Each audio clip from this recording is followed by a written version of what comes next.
আসসালামু আলাইকুম। আমার চ্যানেলে আপনাদের সকলকে স্বাগত। 5ই আগস্টের পরবর্তী সময় ডক্টর ইউনূস যখন আওয়ামী লীগের কার্যক্রম নিষিদ্ধ করেছে, তখন জাতিসংঘ থেকে শুরু করে বিশ্বের যত মানবাধিকার সংস্থা আছে এবং বিশ্বের যতগুলা প্রভাবশালী রাষ্ট্রের সাথে আওয়ামী লীগের ভালো সম্পর্ক ছিল, প্রত্যেকটা দেশ এই বিষয় নিয়ে বিবৃতি জানিয়েছে।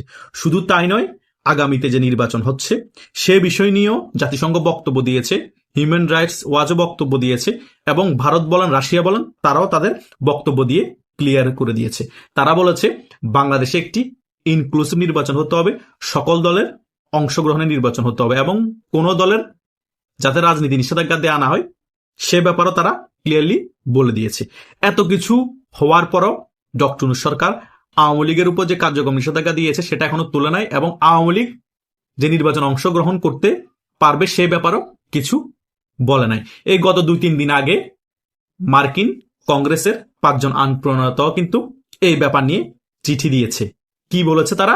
তারা বাংলাদেশে কোনো রাজনৈতিক দলের নিষেধাজ্ঞা থাকুক সেটা চায় না, বা কোনো দল রাজনৈতিকভাবে নিষেধ হয়ে যাক সেটা তারা চায় না। তারাও একটি ইনক্লুসিভ নির্বাচন চায়, সকল দলের অংশগ্রহণ। তারা এই নিয়ে বুঝাতে চেয়েছে আওয়ামী লীগের অংশগ্রহণ প্রয়োজন ইনক্লুসিভ নির্বাচনের জন্য এবং আওয়ামী লীগের উপর যে নিষেধাজ্ঞা দেওয়া হয়েছে সেটা তুলে নেওয়া হোক। এই বিষয়ে যখন প্রধান উপদেষ্টার প্রেস সচিব ডাস্টবিন শফিককে সাংবাদিকরা জিজ্ঞেস করেছে যে মার্কিন কংগ্রেস তো আওয়ামী লীগের নির্বাচন অংশগ্রহণের ব্যাপারে কথা বলেছে এবং আওয়ামী লীগের উপর নিষেধাজ্ঞা তুলে নেওয়ার ব্যাপারে কথা বলেছে, আপনারা কি অবগত আছেন? তিনি ক্লিয়ারলি বলে দিয়েছে আওয়ামী লীগের কার্যক্রম নিষিদ্ধ আছে, তাদের নির্বাচন করার কোনো সুযোগ নেই এবং মার্কিন 5 কংগ্রেস আইন প্রণেতাদের যে চিঠি দিয়েছে সেটা আমাদের সরকারের কাছে পৌঁছায়নি, আমরা পাইনি। দেখেন, তারা সকল কিছু জেনেও কত বড় মিথ্যা কথা বলছে। তাদের মেইন এজেন্ডাই হচ্ছে একটি নির্বাচন দেওয়া, নির্বাচন দিয়ে বিএনপিকে ক্ষমতায় বসিয়ে দেওয়া আর আওয়ামী লীগকে কোনোভাবেই নির্বাচন অংশগ্রহণ যাতে করতে না পারে সেদিকে তাদের লক্ষ্য রাখা। কারণ ভিতরগতভাবে বিএনপিও চাচ্ছে আওয়ামী লীগ নির্বাচন অংশগ্রহণ না করুক এবং অ্যান্টি আওয়ামী লীগের যত দল আছে বাংলাদেশের মধ্যে সকলেই চাচ্ছে আওয়ামী লীগ নির্বাচনে অংশগ্রহণ না করুক। কারণ আওয়ামী লীগ যদি নির্বাচন অংশগ্রহণ না করে তারা হয়তো কিছু ভোট টোট পেয়ে বিএনপির সাথে আসন ভাগাভাগি করে এমপি যদি হতে পারে আর কি, আর 5-10 বছর ক্ষমতায় থেকে দেশের টাকা লুটপাট করে বিদেশে যদি পাচার করতে পারে আর কি, মানে ক্ষমতার লোভ। মেইন কথা হচ্ছে এই জায়গায় কোন ফেসিস্ট মেসিস্ট হত্যাকারী বলে লাভ না। বাংলাদেশে যে সরকারই বসেছে সকলে হত্যা করেছে, সকলের হাতে রক্ত লেগে আছে এবং ডক্টর ইউনূস বসার পরও সেও কিন্তু হত্যা করেছে, তার হাতে রক্ত লেগে আছে। গোপালগঞ্জে কিন্তু 5 জনকে হত্যা করেছে, সেটাও কিন্তু গণহত্যা। একই কথা, একজনের বেশি হত্যাকে গণহত্যা বলা হয় আর 5 জনকে হত্যা মানে গণহত্যা। তো তিনিও গণহত্যা করেছেন, তার হাতে রক্ত লেগে আছে। কথা বুঝে নেই? এই গণহত্যার কারণে যদি শেখ হাসিনাকে ফেসিস্ট বলা হয় তাহলে ডক্টর ইউনূসও গণহত্যা করেছে, ডক্টর ইউনূসও ফেসিস্ট। কথা বুঝেন নাই? শুধু এই 5টা হত্যা তো গোপালগঞ্জ হয়েছে, এরকম 5টার মতো 500 হত্যা পিটিয়ে পিটিয়ে মেরে ফেলা হচ্ছে। হিন্দু যুবক শুনলেই বিভিন্ন মিথ্যা অপবাদ দিয়ে গণদোলায় দিয়ে দেওয়া হচ্ছে। দিব্যকে মেরেছে 1 সপ্তাহ আগে, গতকালকে মেরেছে অমিত মন্ডল নামে একটা ছেলেকে চাঁদাবাজির নাম করে, এই হিন্দু ছেলে।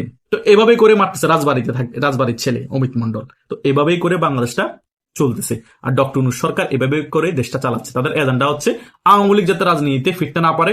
মার্কিন কংগ্রেস কি চিঠি দিল, জাতিসংঘ কি বললো, ভারত কি বললো, রাশিয়া কি বললো, আমাদের তো আক্কা করার সময় নেই, আমাদের উপর কোনো দায়ভার থাকবে না, আমরা কোন রকম নির্বাচন দিতে চলে যাব, সেফ এক্সিট পেয়ে যাব।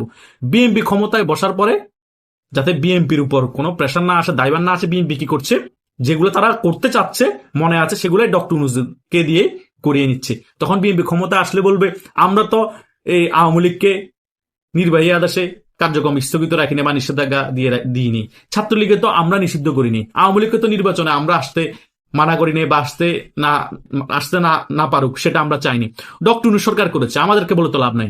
এগুলো বলার জন্য কিন্তু সকল কিছু বিএনপির ইন্ধন হয়েছে, বিএনপির সমর্থন হয়েছে। বিএনপি চাচ্ছে না বিদে আওয়ামী লীগের উপর নিষেধাজ্ঞা এখনো আছে, নিষেধাজ্ঞা তোলা হচ্ছে না। বিএনপি চাচ্ছে না বিদে আওয়ামী লীগ নির্বাচনে অংশগ্রহণ করতে পারবে না। এটাই হচ্ছে রিয়েলিটি।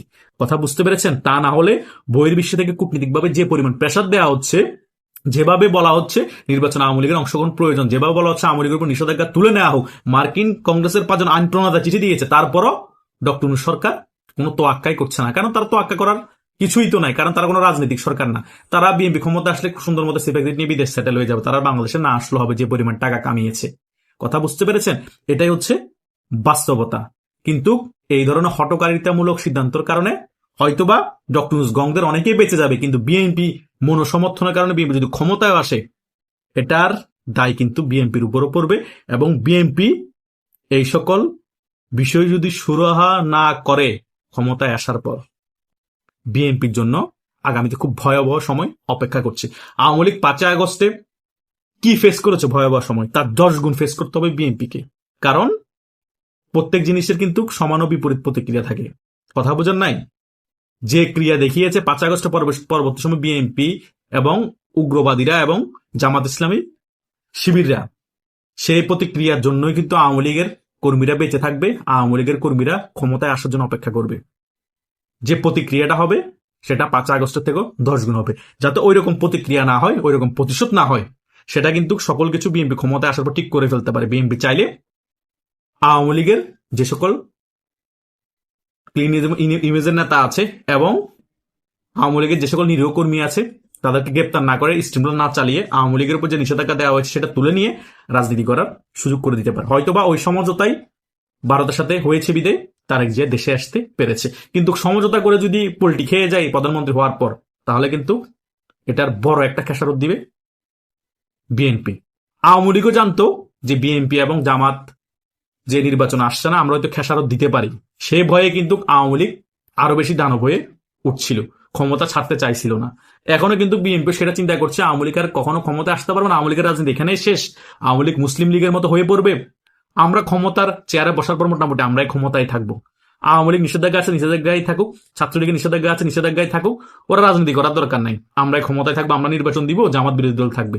এটা যদি চিন্তা করে ভাই রে, আমি বলছি না ভাই কি পরিস্থিতি হবে যদি আওয়ামী লীগ 10 বছর পরও ক্ষমতায় আসে বা 20 বছর পরও ক্ষমতায় আসে। আল্লাহ না করুক ওই রকম পরিস্থিতি হোক, বিএনপি যারা সিনিয়র নেতারা আছে এবং তারেক জিয়ার শুভবুদ্ধির উদয় হোক, উনি জাতীয়তাবাদ রাজনীতি বিশ্বাস করে, গণতান্ত্রিক রাজনীতি যদি বিশ্বাস করে বিন্দু পরিমাণ, আমি ধরেই নিলাম আওয়ামী লীগ খারাপ ছিল, কিন্তু উনি তো ভালো, ওনার দল তো ভালো, বিন্দু পরিমাণ বিশ্বাস করে আওয়ামী লীগের সাথে ক্ষমতায় আসার পর বৈঠক বসে কিন্তু আওয়ামী লীগের রাজনীতি করার সুযোগ দিলেই ভালো হবে।